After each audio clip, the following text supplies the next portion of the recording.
राजू श्रीवास्तव हमारे साथ आ गए हैं और राजू के साथ अच्छी बात यह है कि वो फिल्म विकास के एक सदस्य के तौर पर भी काम कर रहे हैं। इसके पहले फिल्म इंडस्ट्री की राजनीति भी देख चुके हैं और टीवी की राजनीति भी देख चुके हैं। अब राजू श्रीवास्तव जी, मसला क्या है? मसला वहां से शुरू हुआ था जहां लड़ाई आ गई इस बात की कि बंबई में बाहरी समझा जाता है, यूपी से आने वाले को बाहरी समझा जाता है, बिहार से आने वाले को बाहरी समझा जाता है, किसी और जगह से आने वाले को। तो अब क्या ये बाहरी वाला झगड़ा खत्म हो जाएगा अगर यूपी में फिल्म इंडस्ट्री बन जाएगी? राजू श्रीवास्तव जी, मैं इसको इस तरह से देखता हूं कि हमारे उत्तर प्रदेश के जो टैलेंटेड लोग हैं, चाहे सिंगर्स हो, टेक्नीशियन हो, एक्टर हो, कोई भी हो, वो उनमें टैलेंट तो बहुत है, लेकिन मुंबई जाने के लिए घबराते हैं। सोचते हैं हम कहाँ रहेंगे, हम उसका किराया कैसे देंगे, बिजली का बिल कैसे हम दे पाएंगे। तो वो कई लोग बॉम्बे जाते ही नहीं है और उनको उस तरह से चांस मिलता नहीं और वो टैलेंट बर्बाद हो जाता है। तो मुझे लगता है कि मुंबई के पास एक फिल्म सिटी है अपनी खुद की, हैदराबाद में फिल्म सिटी है, उत्तर प्रदेश जो इन सबसे बड़ा प्रदेश है उसके पास एक भी फिल्म सिटी नहीं है। तो मुझे लगता है कि फिल्म सिटी बन जाए, ये सब सारे कलाकार अपने ही घर में रह के, अपने घर के आसपास उतना ट्रेवल करके वहाँ जा पाएंगे, शूटिंग कर पाएंगे और इस तरह से शुरुआत कर पाएंगे। और अभी मैं इनको रजा भाई को सुन रहा था, रजा मुराद जी को, तो मैं रजा भाई को बता दूं कि जैसा कि आपने बताया, मैं फिल्म डेवलपमेंट कॉरपोरेशन में चेयरमैन हूं। तो ये जो स्थिति है वहां पहले से ही यूपी के कलाकार लिए जा रहे हैं। हिंदी फिल्म अगर यूपी में शूट करेंगे तो 5 प्रमुख कलाकार लेने पड़ेंगे उत्तर प्रदेश के, और अगर क्षेत्रीय भाषा की फिल्म अगर वहाँ शूट होती है, अवधी हो, चाहे भोजपुरी हो या बुंदेलखंडी हो या ब्रिज भाषा में हो, तो फिर वहाँ के 12 कलाकार लेने होंगे।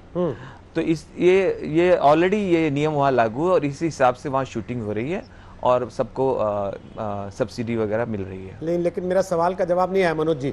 जिस लड़ाई को लेकर मनोज मुंतशिर आप खड़े हुए कि हमको बाहरी कहा जाता है, जिस लड़ाई को लेकर आप खड़े हुए कि हमको ये कहा जाता है अगर आवाज उठाते हैं कि थाली में छेद कर रहा है, वो आवाज, वो झगड़ा, वो बहस कैसे बंद होगी अगर कुछ फिल्में यूपी में बनने लगेंगी और कुछ मुंबई में बना करेंगी? तो मनोज मुंतशिर, देखिए, ये तो पूरी तरह से चॉइस लोगों की होगी। जो फिल्म मेकर्स हैं, आप ये समझें कि अगर हम एक फेवरेबल एटमॉस्फेयर बनाएंगे, सही माहौल, सही जगह बनाएंगे। अभी तो आदरणीय योगी जी ने एक घोषणा की है, इसके बाद बहुत सारी लंबी लड़ाई है। कोशिश ये करनी चाहिए, और जो मुझे पूरा विश्वास है कि होगी, कि कैसे एक इतनी खूबसूरत, इतनी बढ़िया और इतनी सुसज्जित, इतनी फेवरेबल इंडस्ट्री बनाई कि लोग खींचे चले आए उत्तर प्रदेश की तरफ कि भाई हमें जो सहूलियत यहाँ मिल रही है, जो सब्सिडी यहाँ मिल रही है, आर्टिस्ट हमें पहले से यहाँ मिल रहे थे, लिखने वाले, पढ़ने वाले, गाने वाले सब पहले से ही यहीं के थे, तो अब क्यों ना वहीं चल के सीधा काम किया जाए। मनोज जी, पिछले 3 साल में 100 फिल्में ऐसी हैं जो यूपी में शूट हुई, और मुझे लगता है आपके पास तो पूरी गिनती कागज पे होगी मौजूद, क्योंकि आप उत्तर प्रदेश में होने वाले हर चीज का पूरा ब्यौरा रखते हैं अपने पास। तो जब बिना फिल्म सिटी के वहां 3 साल में 100 फिल्में शूट हो जा रही हैं, तो फिर बॉलीवुड पे ये आरोप क्यों लगाना कि साहब ये तो महाराष्ट्र की फिल्म इंडस्ट्री है, उत्तर प्रदेश की अलग होनी चाहिए, जिसका झगड़ा आपने शुरू किया?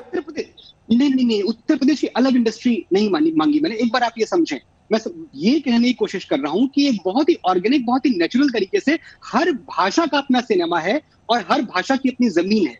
मैं एक सिंपल सी बात कहने की कोशिश कर रहा हूं कि मेरी भाषा के पास सिनेमा तो है, लेकिन मेरी भाषा के पास जमीन नहीं है। मेरी भाषा का सिनेमा बेघर है, दरबदर है, परदेसी है। मैं ये कहने की कोशिश कर रहा हूं। अब इसका मतलब ये नहीं कि अगर मनोज मुंतशिर की जड़ें मुंबई में हैं तो पहले वहां से उखाड़े और फिर उसको नोएडा में, आगरा में, उत्तर प्रदेश में बसाएं। ऐसा नहीं है। मनोज मुंतशिर मुंबई में भी रह सकते हैं और मनोज मुंतशिर नोएडा में भी रह सकते हैं। मैं दोनों जगह काम कर सकता हूं। खाली ऑप्शन देने की बात है रोहित जी। क्योंकि एक बहुत अच्छी बात अभी राजू भाई ने कही और रजा भाई ने भी कही कि होता क्या है ना, इतने लोगों को मैं जानता हूं। मैं किसानों, मजदूरों के बीच में पला बड़ा हूं। मुझे पता है कितने कलाकार मैं आपको गिना सकता हूं, और यहाँ बड़े कलाकार इस वक्त आपके पैनल में बैठे हुए हैं जिनकी एक्टिंग स्किल्स पे, जिनकी ओरेटरी स्किल्स पे, जिनके लिखने पे आप उंगली नहीं उठा सकते। इतने बड़े कलाकार हैं वो, लेकिन किसी की हिम्मत नहीं होती है, उनके पास वो साधन मुहैया नहीं है कि झोला टांगे, अपने घर परिवार को छोड़ें, पैसा जुटाएं, मुंबई जैसे महंगे शहर में आके स्ट्रगल करें। ये एक अपॉर्चुनिटी मिल रही है, ये एक मौका मिल रहा है। एक शेर मुझे याद आ रहा है कि मैंने ये सोच के बोए नहीं ख्वाबों के दरख्त, मैंने ये सोच के बोए नहीं ख्वाबों के दरख्त, कौन जंगल में लगे पेड़ को पानी देगा? तो कितने सपने बॉलीवुड में आने के इसलिए टूट जाते हैं कि लोग घबरा जाते हैं कि मुंबई में हमारा कौन है, मुंबई में हमें कौन खड़ा करेगा। आज जब उनकी इंडस्ट्री खड़ी होगी तो उनको ये बात पता है कि ये तो हमारी धरती है, हमारी जमीन है, यहां तो जाके हम हक से मांग सकते हैं कि हमें काम दो।